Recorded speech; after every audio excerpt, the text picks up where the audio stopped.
Pleasant day, everyone. I am Jeremy Melindukal, and this is my co-reporter. Name is Denzel Fernandez. And now we will discuss about post-war interventions towards agrarian reform. In this topic, we will tackle or focus on the efforts of the government to bring back the vibrant economy in the sector of agriculture after the war. Rehabilitation and rebuilding after the war were focused on providing solutions to the problems of the past. So, after the war, our country is slowly rebuilding. During that time, the government gave notice of many different kinds of issues that the war left behind, especially in the sector of agriculture. The administration of President Rojas passed the Republic Act No. 34 to establish a 70-30 sharing arrangements between tenants and landlords, respectively, which reduced the interest of landowners' loans tenant at 6% less. But it's not just a matter of the government implementing a 70-30 arrangement. It depends on the agreement between landlords and tenants. This is where Republic Act Number 34, Freedom to Contract, comes into play.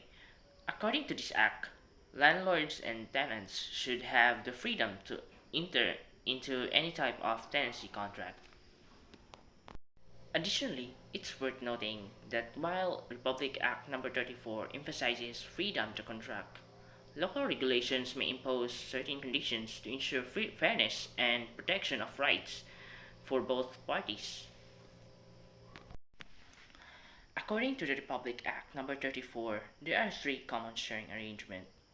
First is 730 sharing arrangement, 50-50, and 30-70 sharing arrangements. The government also attempted to redistribute hacienda lands, falling prey to the woes of similar attempts, since no support was given to small farmers who were given lands.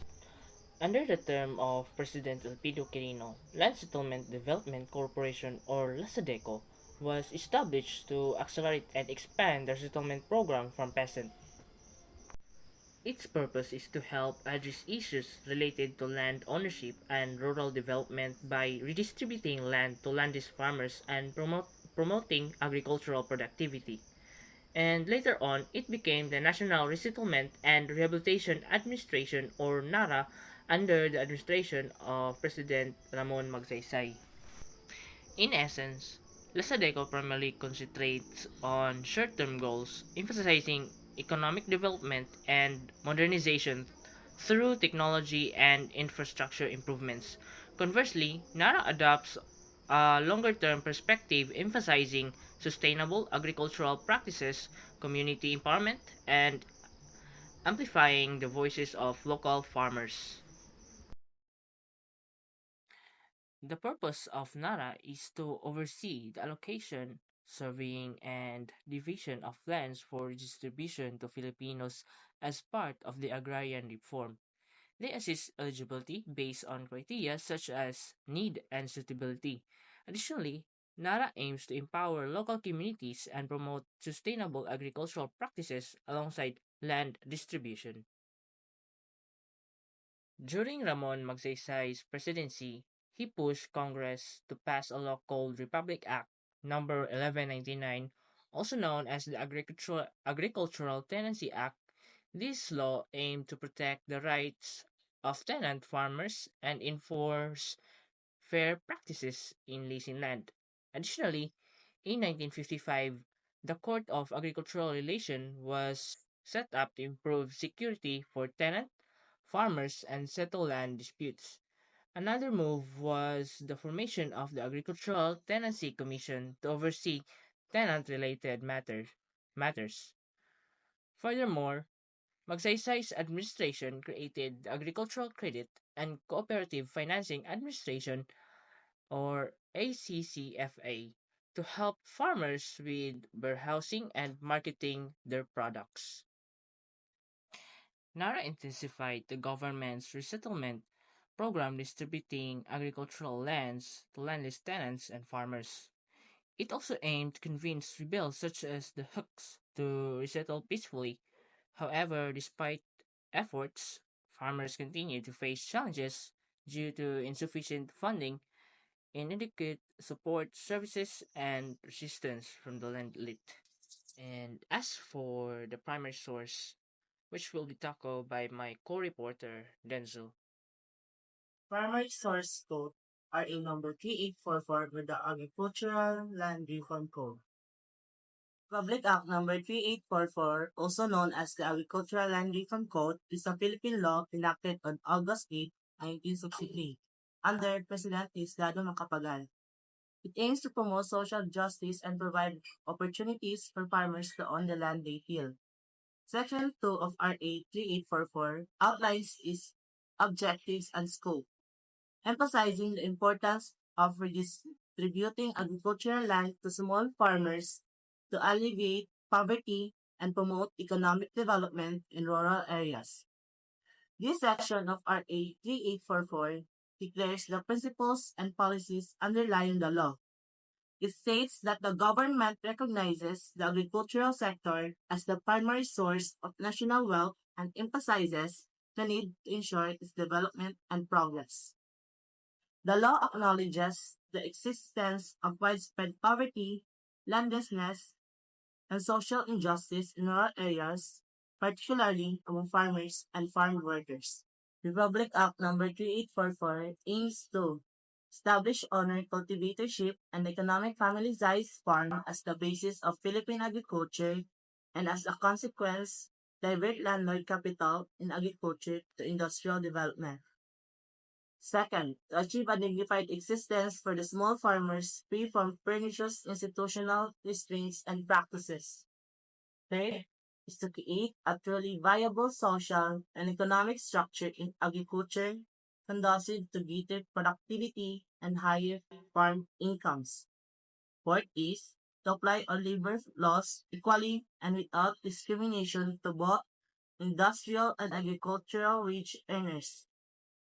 Fifth is to provide a more vigorous and systematic land resettlement program and public land distribution. And lastly, to make the small farmers more independent, self-reliant, and responsible citizens, and a source of genuine strength in our democratic society. The mentioned code abolished shared tenancy in the Philippines and outlined a program to transition tenant farmers to lessees and eventually owner cultivators, aiming to promote farmer independence, equity, and productivity improvement. Despite its comprehensive nature and success in pilot tested provinces, Congress failed to allocate separate fundings for the implementation. And for the content analysis, Post-war interventions towards agrarian reform were prompted by the recognition of the deeply entrenched inequalities in land ownership and the urgent need to address them for social stability and economic development. In the aftermath of World War II, many countries, including the Philippines, embarked on agrarian reform initiatives to dismantle feudal systems, distribute land to landless farmers, and promote rural development. These interventions were rooted in the principles of social justice, aiming to empower rural communities, alleviate poverty, and stimulate agricultural productivity. They often involve legislative measures such as land reform laws and policies to regulate land ownership, tenancy arrangements, and promote equitable access to agricultural resources. Additionally, post-war agrarian reform efforts were often supported by international organizations and donor agencies which provided technical assistance, funding, and expertise to facilitate implementation and ensure success. as for the context analysis, agrarian reform is deeply tied to farmers as it signifies their ongoing fight for land rights and fairness. Its goal is to distribute land to those without it, boost agricultural output, and reduce rural poverty. Yet, executing these reforms has been tough due to problems like insecure land tenure, lack of support services, and opposition from landowners. Despite these hurdles, Agrarian reform stands as a beacon of hope for Filipino farmers, offering the prospect of brighter tomorrow with land access and economic empowerment opportunities. That's And all. that's all. Thank Thank you. you.